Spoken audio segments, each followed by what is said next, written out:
3 o 5 años pueden convertirse en una demencia instalada, ¿no? O sea, de 10 abuelitos con deterioro cognitivo, en 5 años pueden ser 5 abuelitos con demencia, ¿no? Y la demencia, ustedes, bueno, ahora mira, pero ¿cuál es el problema que le dé demencia? El problema es un montón.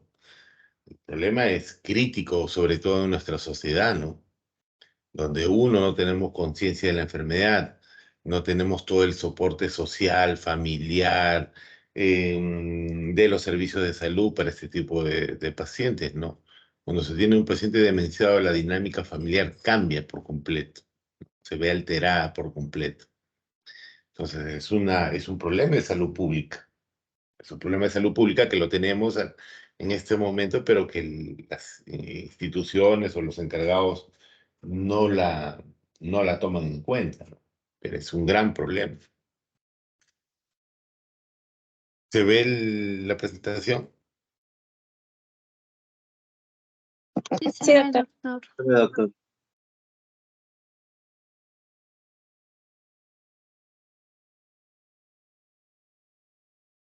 Entonces, ¿qué es la demencia? Es un síndrome clínico, ¿no? Es un síndrome clínico adquirido y progresivo, ¿no? Caracterizado por afectar las funciones intelectuales superiores. O sea, es un síndrome clínico, es adquirido y progresivo, ¿no? O sea, una demencia no puede ser en forma brusca. No puede haber una demencia en forma brusca. No es progresivo. Años, 2, 3 años, ¿no? El paciente, la familia al inicio generalmente no se da cuenta, ¿no? Se dan cuenta recién cuando el abuelito se quiere calatear, se quiere salir de la casa, se quiere ir. Recién se dan cuenta. Antes no se dan cuenta porque piensan que es un tema de que se olvide las cosas porque está viejito. ¿Qué más encontramos ahí? Que hay deterioro de la memoria en corto y largo plazo. ¿Me copia o se filtra? Pues justo están podando ahorita. ¿Me Sí le escuchan? escuchamos, No No me doctor. escucha, Sí, sí le doctor. escuchamos. no se escucha nada, ¿no? No se escucha la podadora. Sí, se escucha. No, a usted sí le escuchamos, A mí pero me, otro ruido a mí no. me, a mí me saca de mi cuadro la podadora, pero no se filtra, ¿no? No, No, doctor. Ya. Entonces, hay un deterioro de la memoria en el corto y largo plazo, ¿no? O sea, la memoria que primero se afecta es la memoria de corto plazo, ¿no? Que es la memoria del aprendizaje. O sea, ¿qué hiciste en la mañana? ¿Qué comiste en el desayuno? ¿Qué almorzaste? ¿Qué cenaste? ¿Qué cosas hiciste? Esa memoria de corto plazo es la primera que se va a alterar. Y posteriormente se altera la de largo plazo. ¿Por qué creen que a veces muchos de los adultos mayores son repetitivos con sus historias, ¿no? Repiten, repiten, porque lo que se afecta primero es la memoria de corto plazo, ¿no? Hay presencia de por lo menos uno de los siguientes déficits cognitivos, ¿no? Apraxia. Las praxias son las funciones motoras aprendidas, ¿no? Por ejemplo, el cortar el pan, el cortar el queso, el llevarte la cuchara a la boca, el deglutir, ¿no? Son funciones motoras aprendidas, ¿no? También hay alteración de las funciones ejecutivas, ¿no? Agnosias, afasia, alteración de la conducta laboral y social. Y aquí una mención especial a lo que es la demencia de tipo frontotemporal, ¿no? Hay demencias donde no predomina el deterioro cognitivo, donde la parte predominante no es la pérdida de la memoria, sino el paciente presenta alteraciones de la conducta, ¿no? Tanto laboral como social. Desde el punto de vista laboral, puede ser aquella persona que se comienza a pelear con los compañeros de trabajo, apático, ya no quiere hacer las cosas, llega por... Ya, hay un cambio, ¿no? Se pelea con los vecinos, ¿no? Entonces, hay un cambio de conducta, ¿no? Generalmente él nunca ha sido así, por ejemplo, ¿no? Es el paciente que nunca ha sido de esa manera, nunca ha actuado de esa manera y comienza a hacer estas cosas, ¿no? Ya no son cosas muy comunes en él, ¿no? Entonces, Entonces, comienza a ver ese tipo de problemas. Entonces, esas son las demencias, por ejemplo, frontotemporales, ¿no? Que son demencias muy específicas, ¿no? Donde no prima el deterioro cognitivo, no prima la falta de la memoria, la alteración de la memoria, no prima el cambio de conducta. No existir alteración del nivel de conciencia. Ah, bueno, si viene un paciente que está soporoso, sonoliento, eso ya no es demencia, es otra cosa, ¿no? O sea, no tiene que ver alteración del estado de conciencia. Tiene que ser un paciente despierto, ¿no? Despierto. La prevalencia, ¿no? En los mayores de 65 años, 8%, en los mayores de 85, 34%. Esta estadística está un poco viejita, como ustedes ven, es del 2017. El año pasado, el Lancet sacó una publicación que los adultos mayores de 85 años en Estados Unidos, el 60% de sus adultos mayores tenían ya deterioro cognitivo entre moderado a severo. O sea, imagínense la gran cantidad. Nos hemos quedado cortos ahí con esa estadística. La incidencia va del 1 al 6% por año. La distribución, bueno, lo más frecuente es la demencia de tipo Alzheimer. Ahora siempre decían, no, solamente es una enfermedad de la raza caucásica, de los alemanes, ¿no? La demencia le da a cualquier raza. Lógico que hay algunos que tienen mayor predisposición, ¿no? Pero la demencia tipo Alzheimer y vascular están pues asociadas a problemas demográficos, ¿no? Estilos de vida. O sea y ahora que nosotros nuestra expectativa de vida ha aumentado, pues antes nos moríamos a los 45, 50, no nos daba el tiempo para poder desarrollar demencia. Ahora que tenemos pacientes con una expectativa de vida mayor, ahora sí estamos viendo las demencias, ¿no? Entonces, la demencia más frecuente es la de tipo Alzheimer, seguida de la demencia de tipo vascular y la mixta. Bueno, les hago todavía esa clasificación porque cuando ustedes comiencen a leer, lo más probable es que encuentren este tipo de clasificación, la demencia tipo Alzheimer, vascular, la mixta, ¿no? O secundaria, ¿no? Pero a partir de los últimos 5 años, en los últimos 5 años, esto como que se está rebatiendo, ¿no? ¿Por qué? Porque como vamos a ver más adelante, eh, todas las demencias tienen un punto en común, o sea, tienen un origen común. Y la pregunta que siempre nos hacíamos era, a ver, yo tenía un paciente con un infarto cerebral donde la mitad del cerebro estaba muerto, quedaba con su secuela neurológica, no podía movilizarse, no podía mover el hemicuerpo contralateral, pero tú conversabas con él y tú no veías que tenía deterioro cognitivo o que estaba desarrollando una demencia de tipo vascular. Ah, y por el contrario, tenías pacientes que habían hecho infartos pequeñísimos en lugares estratégicos y no tenían ningún tipo de alteración en la parte de la función funcional, ¿no? No tenían una secuela neurológica evidente, ¿no? O no se notaba, pero la memoria ya estaba alterada. Entonces siempre te preguntaba, ¿no? ¿Por qué este señor que tiene la mitad del cerebro, ¿no? Que está isquémico, la mitad está muerto, la mitad del cerebro, no desarrolla demencia? Y este otro señor que tiene un infarto pequeñísimo que ni siquiera se ve en la tomografía, sino se tiene que ver por la resonancia, está desarrollando demencia, ¿no? Y eso siempre era lo que uno se preguntaba, ¿no? Y ya los estudios han venido avanzando, y es que casi todas tienen un tronco en común. O sea, a ver, que tienen que ver con la degradación de la proteína tau, ¿no? Y por eso lo llaman las taupatías, y otras proteínas asociadas pues a la demencia. O sea, quienes no generan esa degradación de esta proteína, pues no lo van a desarrollar. O sea, tú puedes tener la mitad del cerebro muerto y si no tienes esa condición, no lo vas a desarrollar. Entonces, se ha visto que todas las demencias tienen un punto de confluencia en común, ¿no? Entonces, es por eso que ahora se está tratando de decir que ya no, o sea, de ya no dividirlas de tipo Alzheimer, en mixta, ni nada por el estilo, ¿no? Porque todas tienen un origen en común. Bueno, pero eso todavía no está, pues, completamente determinado, ¿no? Pero a eso apuntamos, a eso apuntamos. Entonces, cuando ustedes van a buscar, cuando ustedes comiencen a leer sobre demencias, van a ver que van a encontrar múltiples clasificaciones, igual que dolor. Hay veces confunde la situación, ¿no?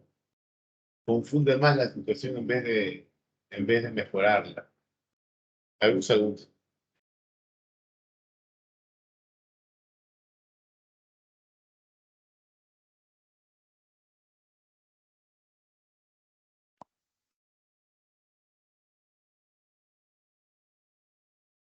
Entonces, muchas veces confunden la situación, ¿no? Entonces, es por eso que yo les he traído las tres clasificaciones que son más comunes y más frecuentes, a las cuales nosotros podemos, a la hora de leerlos vamos a encontrar, ¿no? Es la clasificación etiológica, o sea, cuál es la causa, la topográfica y la evolutiva, ¿no? El área afectada, ¿no? La topográfica es el área que está afectada, ¿no? Entonces, es la clasificación más frecuente que podamos encontrar, ¿no?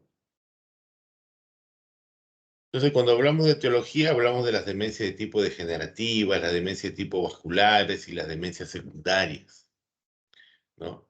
Las demencias de tipo degenerativas tenemos la enfermedad de Alzheimer a la cabeza, tenemos la demencia por cuerpos de Lewy, la enfermedad de Wilson, la corea de Huntington.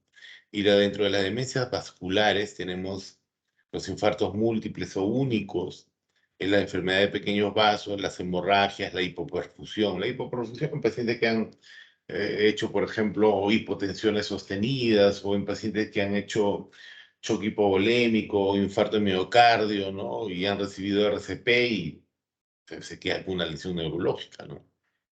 Las demencias secundarias, las infecciosas, las tóxicas, por metales pesados, las metabólicas y las de patología neurológica, ¿no? Esa es la clasificación que van a encontrar desde el punto de vista etiológico. Y desde el punto de vista topográfico, lo vamos a dividir en corticales, las demencias que se desarrollan en el área cortical, en la parte subcortical y entre las dos, ¿no? En las áreas córtico-subcorticales. En las áreas corticales, la demencia tipo Alzheimer, ¿no? Esa empieza ahí, ¿no? Es por eso que ustedes ven en la tomografía de estos pacientes, pues, una involución del cerebro, ¿no? Ven que la parte cortical está completamente tomada, ¿no? El cerebro se achica. Si el cerebro pesa entre 1,5 kilos y 1,8 kilos, el paciente demenciado pues llegará a pasar menos de 1 kilo. O sea, ven la tomografía y la tomografía está llena de líquido, ¿no? No hay cerebro casi. Entonces acá tenemos a la enfermedad de Alzheimer, donde se produce alteración de la memoria, del lenguaje, las praxias, ¿no? Y dentro de las subcorticales está la corea de Huntington y la enfermedad de Parkinson. Y entre las córticos subcorticales está la demencia de tipo vascular y la demencia por cuerpos de Lewy, ¿no? Esas son las demencias según su clasificación en el área topográfica, ¿no?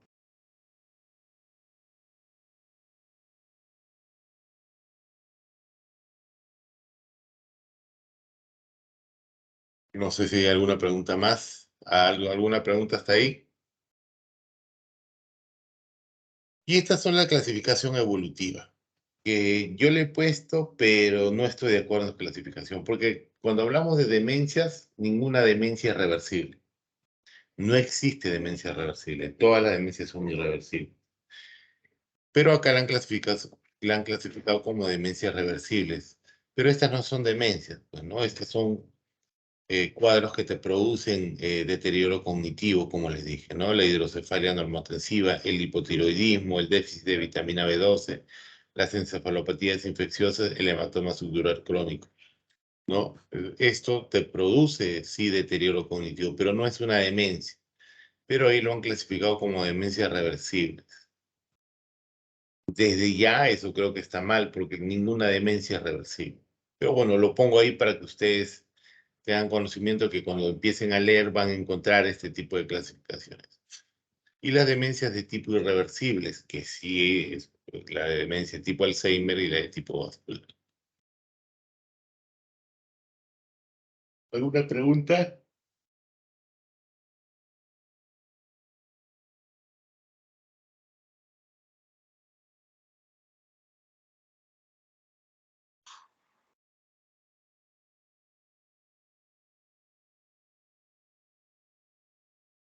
¿Alguna pregunta? No, doctor. ¿Se está entendiendo hasta ahí?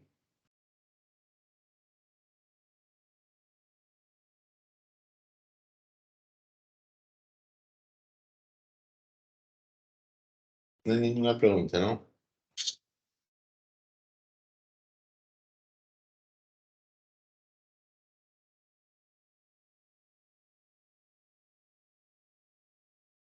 Entonces, ¿cómo yo puedo llegar al diagnóstico?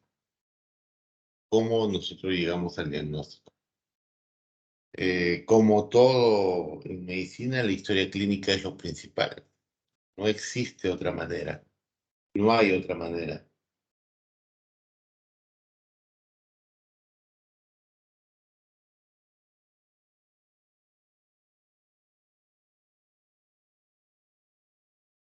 No existe otra manera. No hay otra manera de cómo llegar al diagnóstico, ¿no? Más que por la historia clínica, ¿no?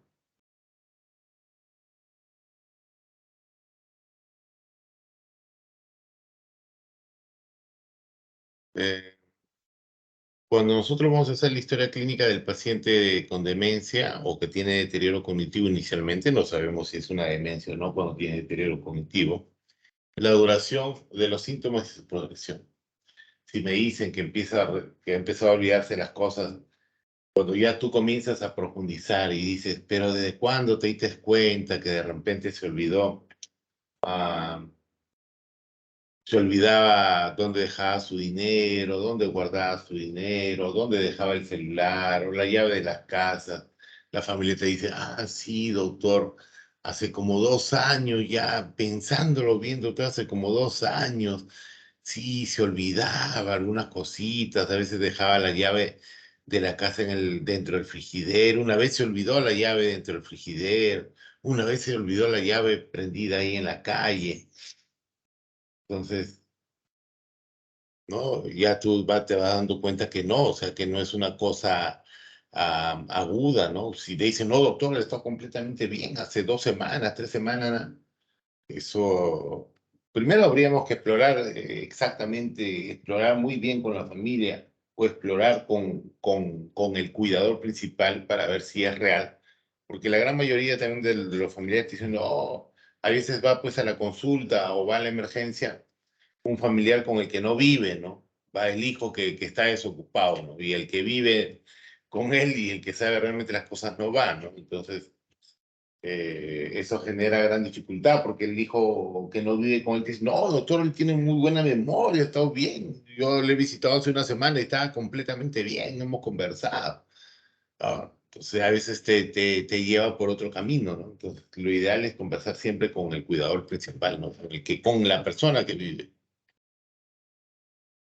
Eh, y ya, pues tendríamos que buscar algunos síntomas o relacionados con este tema, ¿no? Cómo está la memoria remota, cómo está la memoria reciente, cómo está el aprendizaje, el lenguaje, si tiene problemas para encontrar las palabras, las habilidades visoespaciales, ¿no? El funcionamiento ejecutivo, ¿no? El cálculo, el planeamiento, las apraxias, ¿no?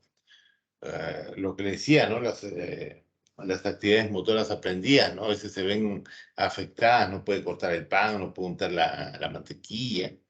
Cambios de conducta o de personalidad, eso se ve más en los pacientes con demencia tipo frontotemporal, ¿no? Síntomas psiquiátricos, ¿no? Apatía, delusiones, alucinaciones, que ya eso se ve en los estadios más avanzados, pues, ¿no? Donde ya el paciente, ahí es donde muchas veces la familia te lo lleva recién, ¿no? Dice, no, doctor, no sé qué ha pasado, ¿no? Recién mi papá ve cosas, ve a mi mamá que ya falleció, está hablando que ha venido a conversar con ella. Entonces, recién ahí la familia se da cuenta, ¿no? También hay que ver la parte de la funcionalidad, ¿no? Para ver cómo están con sus actividades básicas, sus actividades instrumentales, ¿no? El soporte social, ¿no? Historia médica de comorbilidades, si tuvo hipertensión, diabetes, dislipidemia, pues tiene alto riesgo de desarrollar demencia, ¿no? Revisión completa de la medicación, incluyendo la sobremedicación y los productos a base de hierbas, ¿no? La historia familiar. Si tuvo papá o mamá con demencia, lo más probable es que tenga demencia. Revisión de sistemas, incluyendo pues, el tamizaje para depresión y abuso de alcohol y otras sustancias que también te pueden producir deterioro cognitivo, ¿no? El examen físico básicamente buscar, por ejemplo, si es una demencia y yo encuentro que hay un déficit motor, probablemente sea una demencia vascular por un infarto cerebral que haya tenido, ¿no?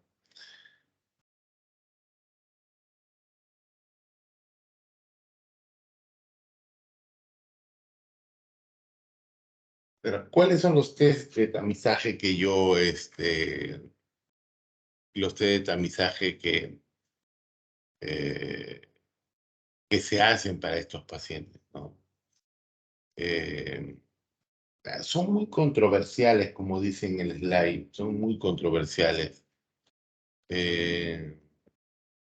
Cuando tú lo haces a un paciente sintomático, o sea, un paciente que no tiene ningún tipo de deterioro, yo le hago el test y probablemente no tenga mucho valor, ¿no? Pero si yo lo hago en poblaciones, por ejemplo, mayores de 85 años que tienen mayor riesgo de hacer este problema, o en pacientes que acuden por el problema de la memoria, ahí sí toma gran valor estos test para poder identificar a aquellos pacientes que tienen deterioro cognitivo, ¿no? Y uno de los test más conocidos, o sea, hay varios test, ¿no? Pero uno de los más conocidos es el Pfeiffer, ¿no? Que es muy sencillo, que se hace 10 preguntas al paciente. Pero tenemos el Mini-Mental, que es de 30 preguntas, el Mini-Mental o Folsten, ¿no? Que te evalúa las diferentes áreas, pues, de la parte de la parte de la memoria. Entonces tenemos varios tipos, ¿no? Varios test. Tenemos el test de reloj, el Mini-Mental o Folsten, el GDS, tenemos el Mini-COC, ¿no? Entonces hay múltiples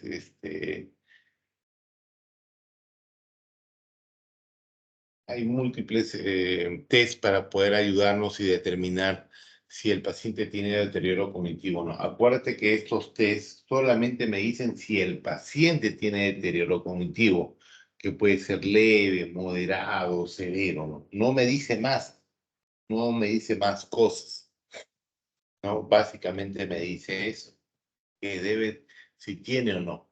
Claro que hay otros test neuropsiquiátricos o neuropsicológicos donde me pueden dar una guía si se trata de una demencia de tipo Alzheimer o si estamos hablando de una demencia de tipo vascular. Entonces, en este no es el caso, no es el caso, ¿no? Solamente nos determina si hay deterioro cognitivo o no en el paciente. A partir de ahí tendremos que empezar a hacer los estudios para determinar si el paciente pues tiene una demencia. Le tomaré todos sus basales, un hemograma, vitamina B12, ácido fólico, su perfil hepático.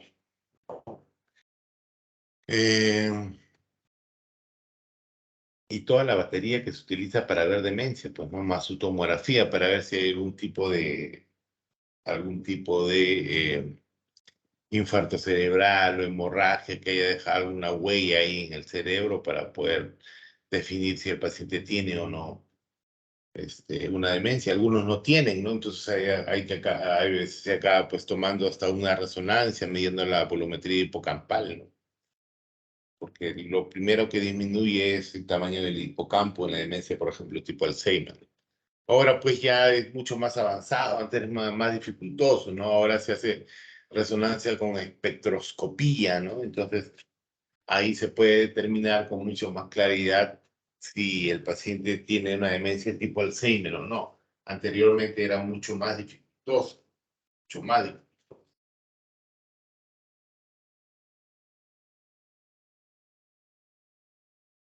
Y este es pues el test de Pfeiffer. Es un test muy, muy sencillo, es completamente sencillo.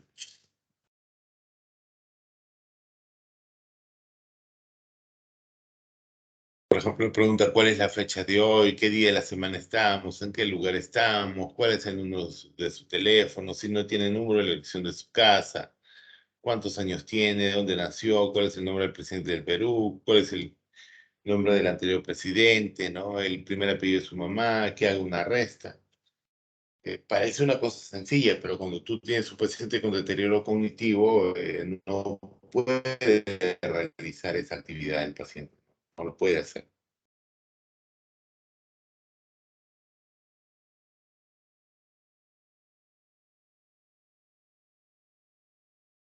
Y tenemos otro test, que es el test del minicoco, ¿no? Que es un test bastante sensible, ¿no? Tiene una sensibilidad del 99% y una especificidad del 93%.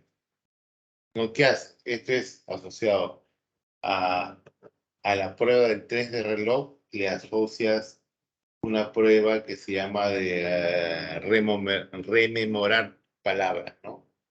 Tú le dices, por ejemplo, le haces hacer el test y aparte, o sea, el test de reloj y aparte le haces rememorar palabras, ¿no? Le das 3 palabras, por ejemplo.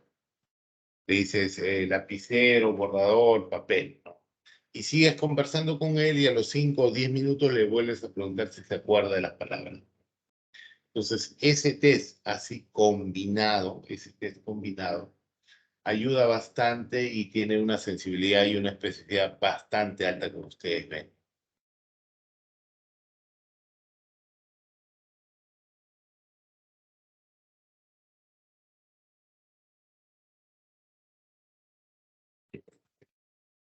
¿Se logra ver el cuadrito? Sí se ve. Sí, doctor, sí se ve. Sí se ve, ¿no?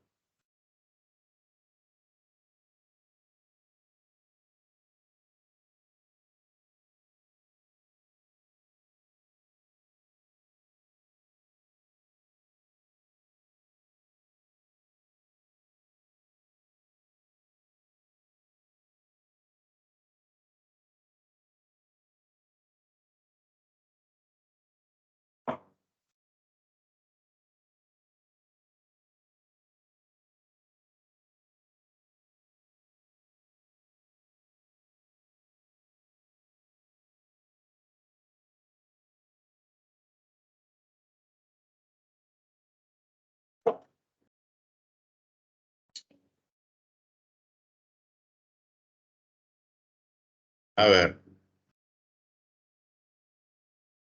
¿me escuchan? Sí, doctor. Sí le escuchamos, doctor. ¿Se filtra el sonido o no?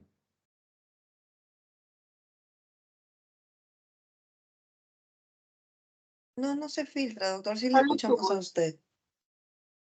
Ya. A ver, entonces. Si ustedes se dan cuenta acá, en la parte superior tenemos la demencia tipo Alzheimer, las demencias frontotemporales, la demencia por cuerpos de Lewy y la demencia vascular.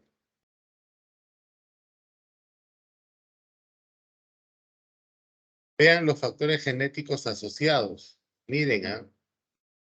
Miren la demencia tipo Alzheimer, la apoproteína E4. La apoproteína E4 en la demencia vascular. Las proteínas 1, las proteínas S1 y las proteínas S2.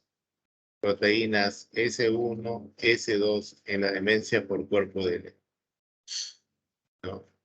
Las frontotemporales, una cosa desde el punto de vista genético un poco más distinta. Acuérdense que les decía que es la demencia donde no hay alteración de la memoria, más hay alteración del estado de conducta.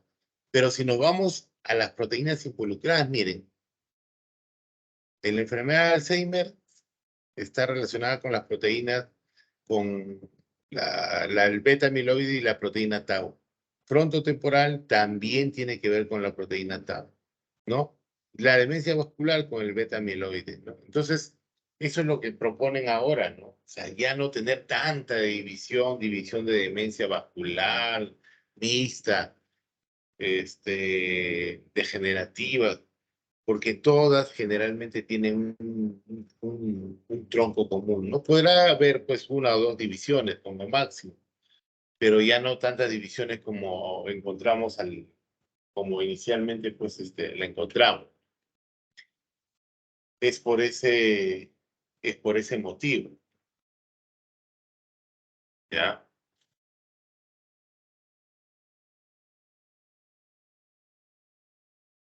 Es por ese motivo.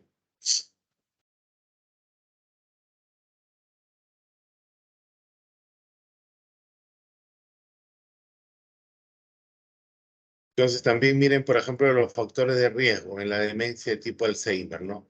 La edad, la escolaridad, los factores vasculares, la diabetes, la obesidad. Miren, demencia vascular, demográficos, aterosclerosis, genéticos relacionados con el accidente cerebrovascular. Y los accidentes cerebrovasculares, ¿con qué están relacionados? Con hipertensión, con diabetes, con dislipidemia, con, con sedentarismo, ¿no? Igual que Alzheimer. O sea, casi lo mismo, casi lo mismo.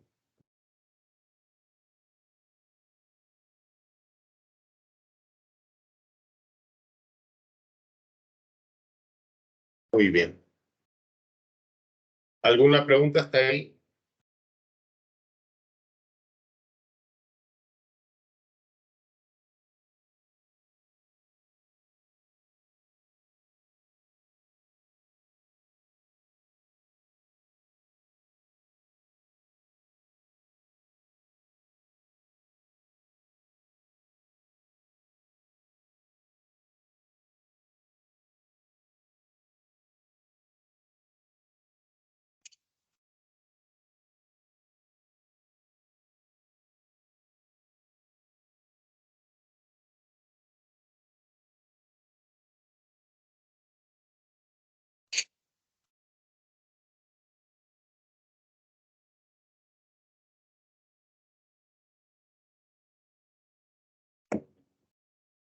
Muy bien. ¿No hay ninguna pregunta?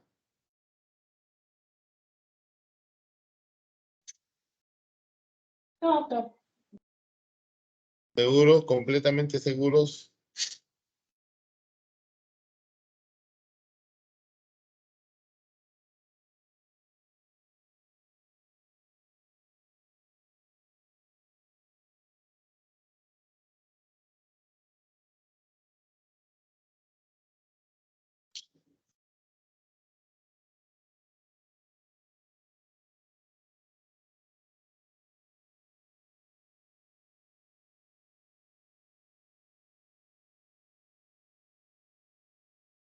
Muy bien. Entonces vamos a hablar sobre la demencia tipo Alzheimer, ¿no? Tiene una prevalencia del 5% en los adultos mayores de 65 y 20% en los mayores de 80. Ligeramente más común en las mujeres. Entonces, ¿qué vamos a encontrar en la patología de este tipo de demencia, ¿no? Cuando se hace pues la necropsia, ¿no? Va a haber atrofia cortical, ¿no? Lo que le decía, porque es una demencia que ataca el área cortical, ¿no? Y a predominio pues parieto-temporal, ¿no? Lo que más va a ser afectado es la zona parietal y temporal. Hay muerte neuronal y pérdida del árbol dendrítico y proliferación de astrocitos y gliosis y las placas seniles, ¿no? Y los ovioneuros fibrilares, que lo vamos a ver en los dibujitos, vamos a ver ahorita. ¿Cuáles son los factores de riesgo? Establecidos, o sea, los que ya sabemos que están relacionados completamente es la edad. A mayor edad, mayor riesgo. El antecedente familiar, si mi papá, mi mamá tuvo, yo ya fui, lo más probable que tenga. Genéticos. Los pacientes con síndrome de Down hacen demencia muy tempranamente, a los 40, 45 años, ya están haciendo una demencia tipo Alzheimer. Probables, el sexo, el nivel educativo y el riesgo vascular, ¿no? Y posible, la edad de los padres, ¿no? Si mis padres me han tenido a los 45 años, yo tengo mayor riesgo de hacer demencia, ¿no? la herencia materna, el hábito de fumar, el alcoholismo, la dieta, otras patologías como el Parkinson, depresión, exposición al aluminio, ¿no? Y a otras exposiciones.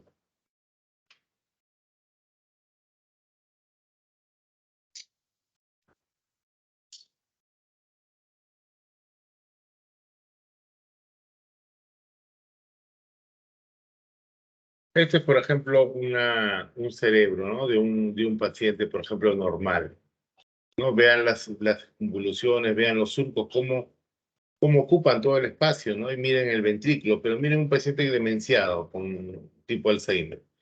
Dicen que el área temporal y el área parietal son las más afectadas, ¿no? Miren cómo quedan estos surcos, ¿no? Miren cómo quedan los ventrículos.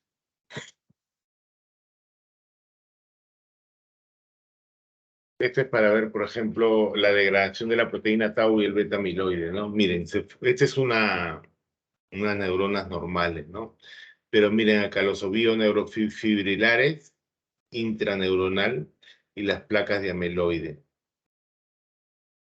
¿no? Estos ovíos neurofibrilares y estas placas de amiloide son lo que producen la apoptosis neuronal, ¿no? La muerte neuronal. Ahora, definitivamente hay una muerte neuronal programada por edad, ¿no? O sea, yo hasta cierta edad van muriendo cierta cantidad de neuronas, que es una muerte programada. Pero cuando hay esta alteración de este tipo de demencias, esto ya no son muertes programadas, pues, ¿no? Estos son muertes por la degradación tanto de la proteína tau como el beta amiloide, ¿no? Esta es una resonancia, ¿no? Para que vean, miren. Todo esto en negro es líquido. Miren estos ventrículos que aparecen, ¿no? Miren, todo este es líquido cefalorraquídeo. Todo esto es líquido cefalorraquídeo. Miren el cerebro.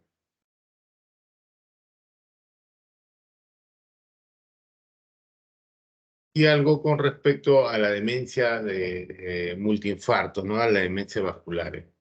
Es la segunda demencia en frecuencia. O sea, después del Alzheimer viene la demencia vascular. El comienzo en esta sí es definido, en el Alzheimer no, el Alzheimer dice, no, doctor, más o menos, creo que hace 2 años sí tenía un problemita que ya se olvidaba.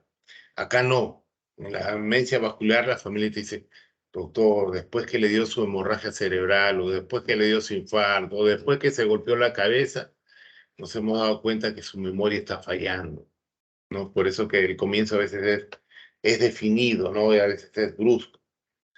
La evolución es escalonada, fluctuante y a veces en brotes, ¿no? Se acompaña con signos focales neurológicos. Lógico, pues si tuvo un infarto cerebral, definitivamente va a haber signos neurológicos, ¿no? Va a haber déficit motor de distintos grados, otros signos orgánicos de insuficiencia vascular, ¿no? Coronaria, miembros inferiores, incontinencia emocional, ¿no? Conservación, acá sí se conserva el cálculo y el curso progresivo de 4 a 8 años, ¿no? Y bueno, acá no hay ningún tratamiento, o sea, ya hemos dicho, todas las demencias son irreversibles, no hay nada, no existe nada en el mundo que pueda evitar que esto siga progresando, ¿no? Ya vamos a ver cuando vamos a ver medicamentos, ¿no? Y los factores de riesgo son, pues, para la edad avanzada, la presión sistólica elevada, la historia previa de ictus, consumo de alcohol, cardiopatías, exposición a pesticidas, bajo nivel educativo, diabetes, hematocrito elevado, el sexo masculino, todas estas cosas, ¿no?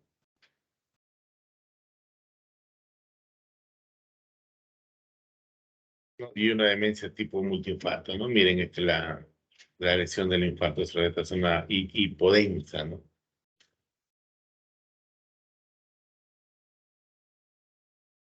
Y acá son las características clínicas de cada demencia, ¿no? Por ejemplo, ¿no? Veamos la demencia de tipo Alzheimer, ¿no? La demencia de tipo Alzheimer, su síntoma principal es olvida las conversaciones, olvida las citas, no puede planear, ¿no? No hay planeación. En cambio, la demencia tipo frontotemporal, miren, hay desinhibición, cambio en el decoro personal, conducta inapropiada, impulsiva, repetitiva o ritualista, apática, ¿no? Por ejemplo, en la demencia tipo vascular variable, ¿no? Va a haber eventos neurológicos, focales, agudos, deterioro progresivo e insidioso, ¿no? Tiene un comportamiento distinto a cada demencia, ¿no? Distinto cada demencia. Bueno, vamos a hablar sobre el tratamiento. ¿Ya? Empecemos que con el tratamiento no existe ningún medicamento que pueda, o sea, van a mejorar. O sea, a ver, ¿cómo les digo? Ah, todos los medicamentos que tenemos hasta la fecha, como por ejemplo los anticolinesteráticos, estos medicamentos solamente se ha visto que retratan la enfermedad en 1.7 años. 1.7 años, nada más. Eso es nada, ¿no? Por ejemplo, si hablamos de un hipertenso, un diabético, que toma su pastilla y puede tener una sobrevida de 15, 20 años con la enfermedad, y que yo te diga en demencia que no, que solamente puedo retrasar la enfermedad en 1.7 años, es absolutamente nada, ¿no? Es absolutamente nada. Y en nuestro país, bueno, y en nuestro país, la medicación para la demencia, por ejemplo, los anticolinesteráticos, no se dan en los seguros. El SIS no tiene anticolinesteráticos. E-Salud tampoco tiene anticolinesteráticos. ¿Por qué? Porque desde el punto de vista de salud pública se ha visto que pues no hay ningún beneficio, ¿no? Invertir tanto dinero para retrasar la enfermedad en 1.7 años. Entonces, es por eso que no hay en los petitorios nacionales. Los únicos que tienen esa bollería, o que sí le dan en los seguros, bueno, son los seguros particulares, probablemente, no, RIMA, qué sé yo, ¿no? La Positiva, o en la Naval y en la FAP dan, pero solamente a los oficiales, no le dan a los subalternos, ¿no? Entonces, eso pues genera también una serie de dificultades desde el punto de vista para el tratamiento, ¿no? Pero por ejemplo en el seguro no lo tenemos, no tenemos este tipo de medicación. Ah, y partiendo de ahí que la medicación es bastante cara, ¿no? Si hablamos de, por ejemplo, la rivastigmina en parche, estamos hablando de 500, 600 soles mensual, ¿no? Y decirle a un familiar que gana 900 soles o 1000 soles como sueldo mínimo, compre un parche que cuesta 500 soles, es prácticamente imposible para él por más que quiera, ¿no? Entonces, para nosotros también es importante la parte no farmacológica, ¿no? Que es lo que yo hago muchas veces en la consulta. Les explico que la medicación es muy cara y que realmente no ha demostrado pues absolutamente nada, ¿no? Que solamente puede retrasar la enfermedad en 1.7 años, ¿no? Y que realmente eso pues no es un beneficio. Si uno saca pues las cuentas, no tendría ningún beneficio, ¿no? Entonces, para nosotros lo más importante es la parte no farmacológica, ¿no? Explicarle al familiar que tiene que tratar de mantenerlo lo más posible funcional a ese paciente, ¿no? Adecuar la casa para que él pueda deambular, caminar, ir al baño, hacer sus actividades solo, ¿no? Y también que él haga tanto terapia física, ¿no? Para que gane fuerza muscular, eh, terapia de lenguaje, terapia ocupacional. Ellos nuevamente comienzan a trabajar, por ejemplo, así como los niños hacen sus rompecabezas, sus cubos, todas estas cosas, igualito empiezan a trabajar. Rememorar palabras, rememorar fotos, ¿no? Es todo un trabajo, pues, en equipo, el tratar a un paciente con demencia, ¿no? Ese trabajo más ya lo hacen los terapistas ocupacionales, ¿no? Y muchas veces, de verdad, hay mejor resultado con el tratamiento no farmacológico que con el tratamiento farmacológico, ¿no? Porque al final, que como les digo, no hay un beneficio real, ¿no? 1.7, y esto es, y creo que los estudios fueron hechos por el mismo laboratorio, o sea, probablemente que no tenga ningún retraso en la enfermedad. Y dentro de los medicamentos que generalmente utilizamos están los anticolinesteráticos. Tacrina fue lo primero que salió, ya no se utiliza por los efectos adversos. Lo que nos queda es donopecilo, rivastigmina y galantamina. De estos tres, ¿cuál más se utiliza? El donopecilo. La rivastigmina es un poco más cara, es mucho mejor porque hay en parche. El donopecilo no. Estos son anticolinesteráceos. ¿Ya? Muy bien. ¿Alguna pregunta?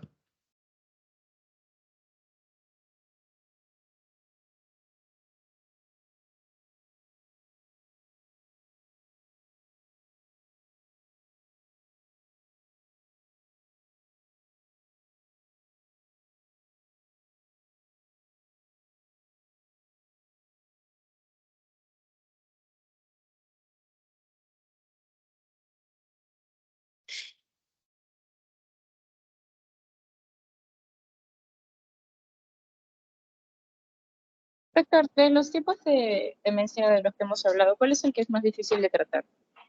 ¿O cuál tiene una progresión más rápida? No, todas las demencias son irreversibles. Lo que pasa es que no es que sean más difíciles, ¿no? Muchas veces, por ejemplo, como te digo, es la forma de presentación. Eh, la demencia de tipo Alzheimer, pues es progresiva, viene de atrás, ¿no? Lo que pasa es que muchas veces no nos damos cuenta. Las vasculares tú te das cuenta después del infarto cerebral o la hemorragia que tuvo tu paciente. En la demencia de tipo conductual, ¿no? O frontotemporal, no predomina el deterioro de la memoria, sino los cambios de conducta. O sea, imagínate poder tratar con un paciente que comienza a pelearse con todo el mundo, con la familia, con los vecinos. O sea, no es que haya una demencia que sea más difícil de tratar. Todas las demencias son muy difíciles de tratar. No, esta es más sencilla. Todas son muy complicadas, porque acuérdate que al final todas hacen pues un síndrome psicótico, ¿no? Ven personas, ven animales, escuchan voces. Entonces, todas son complicadas. No hay ninguna demencia, ya este facilita, no, eso no es así. Las demencias en general son muy complicadas y necesitan el tratamiento farmacológico y no farmacológico. En nuestro país, lo principal debe ser el tratamiento no farmacológico.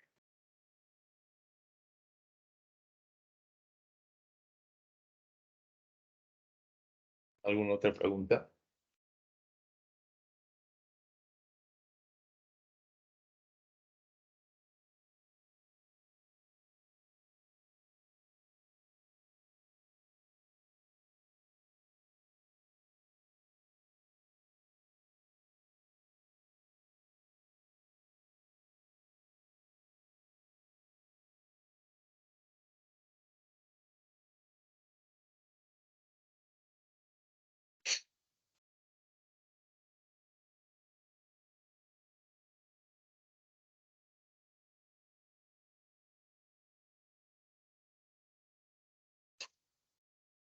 ¿Alguna otra pregunta?